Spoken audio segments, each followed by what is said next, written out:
Good morning my dear family members, ಎಲ್ಲರೂ ಹೇಗಿದ್ದೀರಾ? Super ಆಗಿದ್ದೀರಾ ಅಂತ ಅಂದ್ಕೊಂಡಿದ್ದೀನಿ. ನಾನು ಸೂಪರ್ ಆಗಿದ್ದೀನಿ. ಸೊ ನನ್ನ ಹೆಸರು ಜೈ. ಇವತ್ತಿನ ಬ್ಲಾಗ್ ನಾನು ಸ್ಟಾರ್ಟ್ ಮಾಡ್ತೀನಿ. ಸೊ ಇವಾಗ ಏನು ನೋಡ್ತಾ ಇದ್ದೀರಲ್ಲ ಗಾಯ್ಸ್, ಇದು ಒಂದು Kukke Subrahmanya road railway station. So ಇದು ಆದಷ್ಟು nearest place to Kukke Subrahmanya ಆಗಲಿ ಧರ್ಮಸ್ಥಳಕ್ಕೆ ಹೋಗೋರಿಗೆ ನಿಯರೆಸ್ಟ್ ರೈಲ್ವೆ ಸ್ಟೇಷನ್. ಸೊ ಆದಷ್ಟು ಯಾರ್ಯಾರು ಬಂದಿರೋರು ಇದ್ದರೆ ಕಮೆಂಟ್ ಸೆಕ್ಷನಲ್ಲಿ ನನಗೆ ತಿಳಿಸಿ, ನೋಡೋಣ ಯಾರ್ಯಾರು ಹೋಗಿದ್ದಾರೆ ಈ ರೈಲ್ವೆ ಸ್ಟೇಷನ್ ಅಂತ ನೋಡೋಣ. ಸೊ ಬನ್ನಿ ಫ್ರೆಂಡ್ಸ್, ಇವತ್ತಿನ ಬ್ಲಾಗ್ ನಾನು ಸ್ಟಾರ್ಟ್ ಮಾಡ್ತೀನಿ. ಸೊ ಇವತ್ತಿನ ಸ್ಟೋರಿ ಬಂದು ಗೊರವನಹಳ್ಳಿ ಮಹಾಲಕ್ಷ್ಮಿ ಬಗ್ಗೆ. ಗೊರವನಹಳ್ಳಿ ಮಹಾಲಕ್ಷ್ಮಿದ ಸ್ಟೋರಿ ಮತ್ತು ಸ್ವಲ್ಪ ಹಿಸ್ಟ್ರಿನ ಕಲೆಕ್ಟ್ ಮಾಡಿರೋ ಪ್ರಕಾರ ನಾನು ಡಾಕ್ಯುಮೆಂಟ್ರಿ ಮಾಡಿದ್ದೀನಿ. ಸೊ ಬನ್ನಿ ಇವತ್ತು ನೋಡ್ಕೊಂಡು ಬರೋಣ ಗೊರವನಹಳ್ಳಿ ಮಹಾಲಕ್ಷ್ಮಿಯ ಸ್ಟೋರಿ.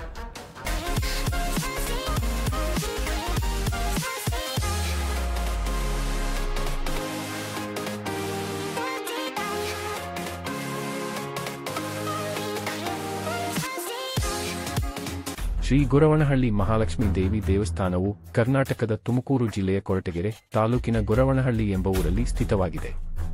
ಇದು ವಿಶೇಷವಾಗಿ ವೈಭವ, ಐಶ್ವರ್ಯ ಮತ್ತು ಸಮೃದ್ಧಿಗಾಗಿ ಪ್ರಾರ್ಥನೆ ಮಾಡುವ ಭಕ್ತರಿಗೆ ಪ್ರಸಿದ್ಧವಾಗಿದೆ.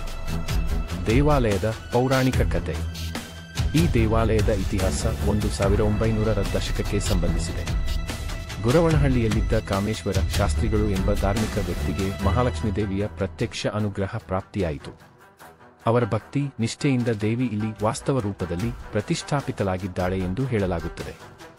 ಶಾಸ್ತ್ರಿಗಳು ದೇವಿಯನ್ನು ತಮ್ಮ ಮನೆಯಲ್ಲಿ ಪೂಜಿಸುತ್ತಿದ್ದರು. ಆದರೆ ಆಕೆಯ ಮಹಿಮೆಯಿಂದ ಊರಿನ ಜನರಿಗೂ ಕೃಪೆ ದೊರೆಯುತ್ತಿತ್ತು. ಇದರಿಂದ ಜನರು ದೇವಿಯನ್ನು ದೇವಸ್ಥಾನದಲ್ಲಿ ಪ್ರತಿಷ್ಠಾಪಿಸಲು ಒತ್ತಾಯಿಸಿದರು. ನಂತರ ಈ ಸ್ಥಳವನ್ನು ಸಾರ್ವಜನಿಕರ ಆರಾಧನೆಗೆ ಮುಕ್ತಗೊಳಿಸಲಾಯಿತು. ಈ ದೇವಾಲಯದ ವಿಶೇಷತೆ ಎಂದರೆ ಸ್ವಯಂಭೂ ಸ್ವತಃ ಪ್ರಕಾಶಿತ ಮಹಾಲಕ್ಷ್ಮಿ ವಿಗ್ರಹ ಇರುವುದಾಗಿದೆ. ಮಹಾಲಕ್ಷ್ಮೀ ದೇವಿಯು ಇಲ್ಲಿ ಭಕ್ತರಿಗೆ ಸಂಪತ್ತು, ಆರೋಗ್ಯ ಮತ್ತು ಶಾಂತಿಯನ್ನು ಕರುಣಿಸುತ್ತಾಳೆ ಎಂದು ನಂಬಲಾಗಿದೆ. ಮಹತ್ವ ಮತ್ತು ವಿಶೇಷತೆ. ಈ ದೇವಾಲಯದಲ್ಲಿ ಕುಂಭಾಭಿಷೇಕ, ನವರಾತ್ರಿ ಉತ್ಸವ, ಲಕ್ಷ್ಮೀ ಪೂಜೆ, ವಾಸ್ತುಶಾಂತಿ ಹೋಮ ಮೊದಲಾದ ಧಾರ್ಮಿಕ ಕಾರ್ಯಕ್ರಮಗಳು ವಿಜೃಂಭಣೆಯಿಂದ ನಡೆಯುತ್ತವೆ. ಭಕ್ತರು ಇಲ್ಲಿ ನಾನಾ ಸಮಸ್ಯೆಗಳ ಪರಿಹಾರಕ್ಕಾಗಿ ಶ್ರೀ ಸೂಕ್ತ ಹೋಮ ಮಾಡಿಸುತ್ತಾರೆ. ಈ ಸ್ಥಳದ ಇನ್ನೊಂದು ವಿಶೇಷತೆ ಅಕ್ಷಯ ಪಾತ್ರೆ ಸೇವೆ. ಭಕ್ತರಿಗೆ ಅದಾನ ಸೇವೆ ನಿರಂತರವಾಗಿ ನಡೆಯುತ್ತಿರುತ್ತದೆ. ಈ ದೇವಾಲಯಕ್ಕೆ ನಂಬಿಕೆ ಉಳ್ಳ ಭಕ್ತರು ಬಹಳಷ್ಟು ಸಂಖ್ಯೆಯಲ್ಲಿ ಭೇಟಿ ನೀಡುತ್ತಾರೆ. ಮಹಾಲಕ್ಷ್ಮಿಯ ಕೃಪೆಯಿಂದ ಎಲ್ಲಾ ಮನೋರಥಗಳು ಈಡೇರುತ್ತವೆ ಎಂಬ ಅಪಾರ ನಂಬಿಕೆ ಇಲ್ಲಿಯ ಭಕ್ತರಲ್ಲಿ ಇದೆ.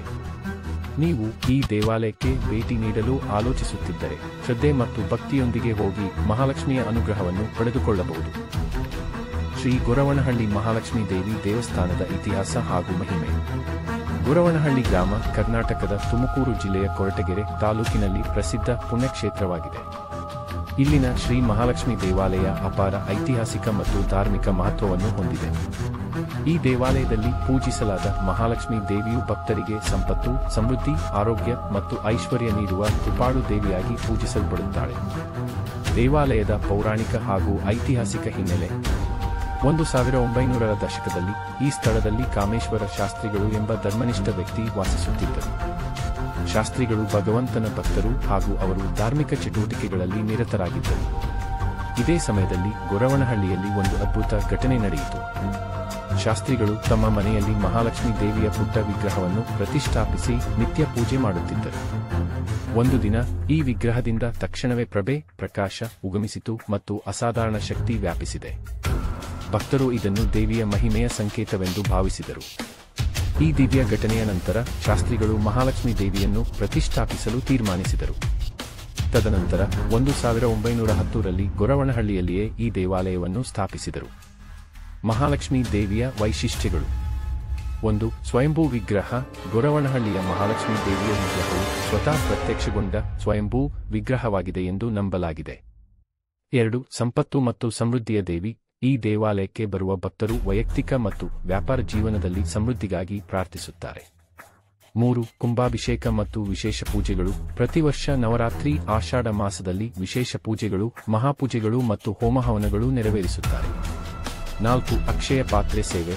ದೇವಾಲಯದಲ್ಲಿ ನಿರಂತರ ಅನ್ನದಾನ ಸೇವೆ ನಡೆಯುತ್ತಿದ್ದು ಭಕ್ತರಿಗೆ ಮಹಾಪ್ರಸಾದ ವಿತರಿಸಲಾಗುತ್ತದೆ. 5. ಶ್ರೀ ಸೂಕ್ತ ಹೋಮ. ಭಕ್ತರು ಸಂಪತ್ತಿನ ಒಳ್ಳೆಯದಿಗಾಗಿ ಮತ್ತು ಬಾಧೆ ಪರಿಹಾರಕ್ಕಾಗಿ ಶ್ರೀ ಸೂಕ್ತ ಹೋಮ ಮಾಡಿಸುತ್ತಾರೆ. ಗೊರವನಹಳ್ಳಿ ಮಹಾಲಕ್ಷ್ಮಿ ದೇವಾಲಯದ ವಿಶೇಷ ಉತ್ಸವಗಳು.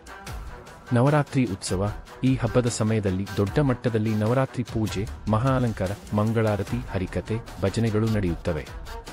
ದೀಪೋತ್ಸವ. ಈ ಸಂದರ್ಭದಲ್ಲಿ ದೇವಾಲಯ ಸಂಪೂರ್ಣವಾಗಿ ದೀಪಗಳಿಂದ ಅಲಂಕರಿಸಲಾಗುತ್ತದೆ ಹಾಗೂ ವಿಶೇಷ ಪೂಜೆಗಳು ನಡೆಯುತ್ತವೆ. ವಾರ್ಷಿಕ ರಥೋತ್ಸವ. ಈ ಸಂದರ್ಭದಲ್ಲಿ ಮಹಾಲಕ್ಷ್ಮೀ ದೇವಿಯ ರಥೋತ್ಸವ ವಿಜೃಂಭಣೆಯಿಂದ ನಡೆಯುತ್ತದೆ. ದೇವಾಲಯಕ್ಕೆ ಭೇಟಿ ನೀಡಲು ಒಳ್ಳೆಯ ಸಮಯ.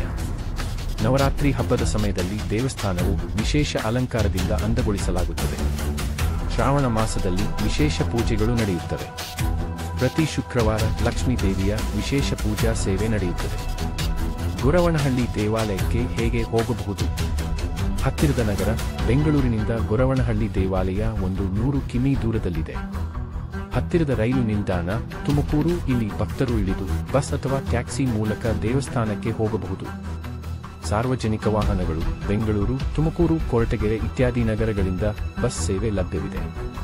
ಭಕ್ತರಿಗೆ ಪ್ರಖ್ಯಾತತೆಯ ಕಾರಣ. ಯಾವ ಮನಸ್ಸಿನಿಂದ ದೇವಿಯನ್ನು ಪ್ರಾರ್ಥಿಸಿದರೂ ಆ ಮನೋರಥ ಈಡೇರುವುದು ಎಂಬ ನಂಬಿಕೆ ಇದೆ. ಮಹಾಲಕ್ಷ್ಮೀ ದೇವಿಯ ಆರಾಧನೆ ಮಾಡಿದವರು ಆರ್ಥಿಕ ಅಭಿವೃದ್ಧಿ, ಕುಟುಂಬದ ಶಾಂತಿ ಮತ್ತು ವೃತ್ತಿಯಲ್ಲಿ ಯಶಸ್ಸು ಪಡೆಯುತ್ತಾರೆ ಎಂದು ಭಕ್ತರು ನಂಬುತ್ತಾರೆ. ಇಲ್ಲಿನ ಅಕ್ಷಯ ಪಾತ್ರೆ ಅನ್ನದಾನ ಸೇವೆ ಲಕ್ಷಾಂತರ ಭಕ್ತರಿಗೆ ದಿನನಿತ್ಯ ಪ್ರಸಾದ ವಿತರಿಸುತ್ತಿದೆ. ನೀವು ಗೊರವನಹಳ್ಳಿ ಮಹಾಲಕ್ಷ್ಮೀ ದೇವಿಗೆ ಭೇಟಿ ನೀಡಿದರೆ ಆಕೆಯ ಅನಂತ ಕೃಪೆ ಮತ್ತು ಅನುಗ್ರಹವನ್ನು ಅನುಭವಿಸಬಹುದು. ಭಕ್ತಿ, ಶ್ರದ್ಧೆ ಮತ್ತು ಸಮರ್ಪಣಾ ಭಾವನೆಯೊಂದಿಗೆ ಪೂಜೆ ಮಾಡಿದರೆ ಎಲ್ಲ ಇಚ್ಛೆಗಳು